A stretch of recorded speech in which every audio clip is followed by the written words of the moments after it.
ये कंटेसा जी कौन है और चमचेसा जी कौन है, लोग सवालों में उलझे हुए। मने भरत शर्मा, विष्णु ओझा, नथुनी सिंह, मुन्ना सिंह, जियालाल ठाकुर, अजय पांडे, मदन राय, गोपाल राय, कल्पना देवी, इस सब लोग के ये पैदा कैले रहन। कोई मेरा किसी से शिकायत ही नहीं है, मेरा सिर्फ ये शिकायत है कि आप मानिए, बिल्कुल मानिए, लेकिन आप पर्सनल स्वार्थ में एक इंडस्ट्री को नरक बना के रख दिए हो। और सारे गायक डर के मारे सब कोई बोले चाहे ना, वो सब डरे हुए हैं।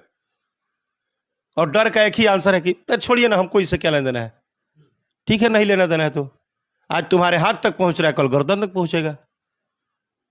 आज कौन कलाकार है, बोलना नहीं चाहिए, कौन कलाकार है जिनके माँ और बाप और दादा दादी क्या नहीं बोला होगा। जो भी बोलता है वो क्या नहीं बोला होगा। बेटी रोटी तक लोग पहुंच गए जी, फिर भी इस इंडस्ट्री में सेल्फ कॉन्फिडेंस की बात थी। ये क्या वर्डिंग